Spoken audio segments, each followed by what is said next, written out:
รายการต่อไปนี้เป็นรายการทั่วไปสามารถรับชมได้ทุกวัย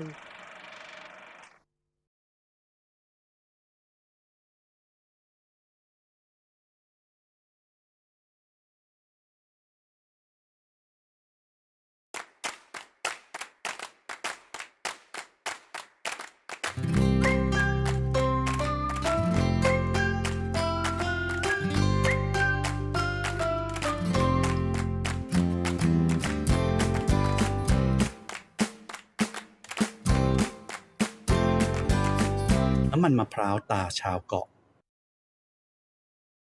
น้ำจิ้มไก่ตราแม่พลอยกะทิถุงพาสเจอร์ไลซ์ตราชาวเกาะละมุนมันทุกถุงสวัสดีครับ Good Mood Good Food ครับรายการอาหารที่มาพร้อมกับเรื่องราวที่จะทำให้คุณอารมณ์ดี ใช่เลยค่ะ พลอยครับตอนเด็กๆเนี่ยพลอยเคยรู้สึกมาว่าแบบว่าตื่นขึ้นมาเรารู้เลยว่าเราอยากทำอาชีพอะไรอะไรเงี้ยตอนเด็กๆเราจะไม่มีการคิดค่ะว่าเราอยากจะทำอาชีพอะไร ครับ เพราะว่าเราแบบอยู่ดีเราก็จะบอกว่าเราจะเป็นแบบนี้เลย ตอนเด็กๆหนูอยากเป็นช่างทำรองเท้าค่ะ แต่อย่างน้อยเนี่ย พลอยก็ต้องเห็น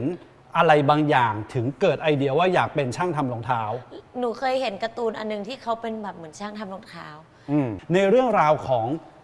ธีมครั้งนี้พี่พลก็เลยมีความรู้สึกว่าอยากให้พลอยเนี่ยลองออกไปสัมผัสกับอาชีพใหม่ โอ้ ๆ ซึ่งอาจจะเป็นอาชีพที่หลายๆ คนเนี่ยเคยได้ยินชื่อแต่ก็งงว่า คืออะไรกันแน่ คืออะไรคือได้ยินแต่ชื่อแต่ไม่รู้จริงๆว่าเนื้อแท้ของงานของเขาเนี่ยคืออะไร หรือบางครั้งก็มีคำถามว่าทำไปทำไมชีวิตมีความสุขเหรอหรือคุณคิดยังไงคุณถึงมาทำอาชีพนี้หรือมันมีอาชีพนี้ในโลกใบนี้ด้วยเหรอ ดังนั้นในครั้งนี้นะครับธีมที่พี่พลตั้งไว้เนี่ยก็คือว่าอาชีพบันดาลใจครับ โอ้แสดงว่าพลอยสามารถไป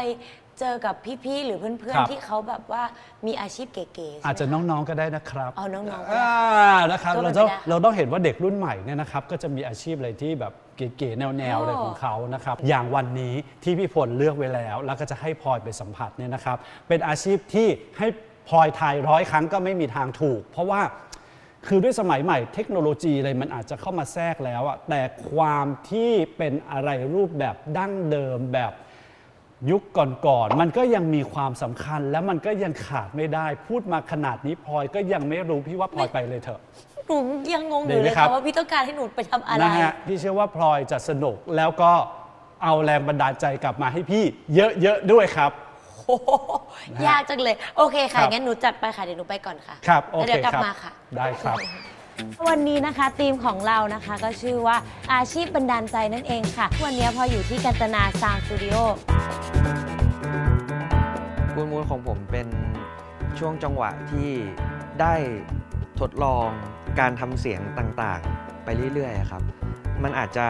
เจอสิ่งที่ใช่มันอาจจะเจอสิ่งที่ไม่ใช่มันอาจจะค้นพบสิ่งที่ใช่กว่าเสียงเดิมก็ได้อะไรอย่างเงี้ยครับมันก็เป็นความสุขที่แบบผมได้ลองทำเสียงต่างๆออกมาอะไรอย่างเงี้ยครับ ว้าวเฮ้ยมันมีห้องแบบนี้ที่นี่ได้ไงอ่ะมันติดอ่างเลยอ่ะ ว้าวที่นี่คือห้องอะไรคะเขาเรียกว่า อันนี้เรียกว่าห้องโฟลี่ครับ ห้องโฟลี่คืออะไรอะคะ โฟลี่เป็นเหมือนกับองค์ประกอบหนึ่งในเสียงของภาพยนตร์นะครับที่แบบเวลาตัวละครกระทำ acting อะไรต่างๆเราก็ทำเสียงตามนั้นนะครับ ถ้าแปลง่ายๆ คือเป็นเหมือน sound effect ของแบบสิ่งต่างๆ ที่เกิดขึ้นในแบบหนังหรือเปล่า ใช่ครับจริงๆ sound effect มันก็คือโฟลี่แบบหนึ่งเลยครับเพียงแต่ว่า sound effect เขาสามารถอัดแล้วก็เอากลับมาใช้ได้ อย่างพวกเสียงรถยนต์เสียงบีบแต่อะไรเงี้ยครับแต่ว่าของโฟลี่เนี่ยเขาจะเอากลับมาใช้ไม่ได้เพราะว่าอย่างบางทีตัวละครรองเท้าเปลี่ยนหรือแบบพื้นเปลี่ยน โอ้ยรายละเอียด คาแรคเตอร์เปลี่ยนอะไรเงี้ยครับ การวิธีเดินเร็วเดินช้าอีก ใช่ทำไมถึงสนใจทำอาชีพนี้เหรอครับผมรู้สึกว่ามันเป็นสิ่งที่มีความสำคัญในภาพยนตร์ไม่แพ้กับองค์ประกอบอื่นๆนะครับแล้ว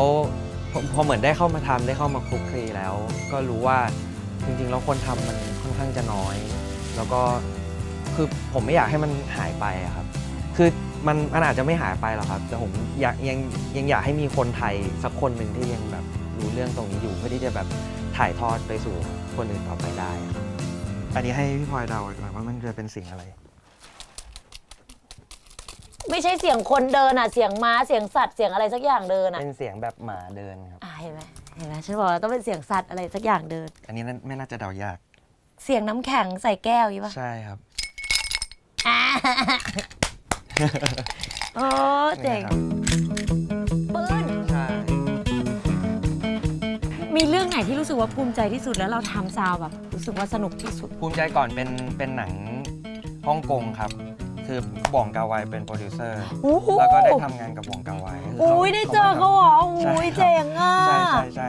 ก็เขารายละเอียดเยอะมาก แล้วแบบ อ่า เหมือนกับกว่าจะผ่านแต่ละเสียงนะครับ อืม อย่างบางทีตอนนั้นทำเสียงแบบแค่เสียงน้ำแข็งคนในแก้วเนี่ยนะครับ ผมนั่งทำอยู่ประมาณ2-3 วันนะกว่าเขาจะชอบอ่ะ จริงเหรอ ใช่ผมเอาแก้วทั้งออฟฟิศมาชนกัน เขาก็ยังรู้สึกว่าไม่ชอบเสียงแก้วเขาอยากได้เสียงแก้วที่เซ็กซี่อะไรอย่างเงี้ยครับ แต่มันก็ได้ความเหมือนกับทำงานกับมือโปรอะครับ ได้ความละเอียดได้รายละเอียดตรงนั้นมาอะไรอย่างเงี้ยครับทำ หนั ให้ งเรื่องอะไรอ่ะ See You Tomorrow ครับ อืม เป็นเพิ่งเข้าเมื่อประมาณปี2 ปี อ๋อ ที่แล้วครับ โอเค เขาเป็นโปรดิวเซอร์อะไรอย่างเงี้ยครับ เห็นจอนี้ค้างอยู่นานมากแล้วรู้สึกว่ามันต้องมี something ถ้าลองเล่นได้ไหมอ่ะ ได้ครับ อันนี้เป็น ได้ ฉากอะไรคะ อันนี้เป็นฉากที่สายป่านเดินขึ้นบันไดมาอยู่ที่หน้าประตูครับ ก็คือ โอเค เดี๋ยวทำเสียงเดินให้ดู ในซีนเขาจะใส่รองเท้านักเรียนหญิงนะครับ อ่า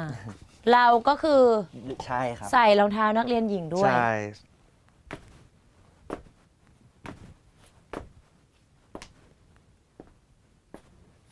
เหมือนเดินขึ้นบันไดจริงอ่ะ การที่เรามาชอบอาชีพเนี้ยมันให้อะไรกับเราบ้าง จริงๆให้เยอะนะพี่ อย่างแรกเลยคือให้ความอดทน เชื่อ คือต้องเป็นคนแบบอดทนแล้วก็เหมือนแบบจดจ่ออยู่กับมันพอสมควรนะครับ แล้วก็ให้เรื่องความครีเอทีฟอะครับ คือเราไม่ได้ จริง ติด จริง อยู่ที่แบบรูปลักษณ์ตรงนั้นของมัน เราคิดแบบเหมือนโบรสเกลไปได้อีกเยอะอะไรประมาณเนี้ยครับ สุดท้ายก็คงเป็นเรื่องความสนุกแหละครับ เพราะว่าด้วยความที่แบบผมเป็นคนซนอะไรอย่างเงี้ยแล้วอะมันก็เหมือนแบบซนด้วยเราได้ทำงานด้วย มันก็เลยยิ่งแบบสนุกไปอีกอะไรเงี้ย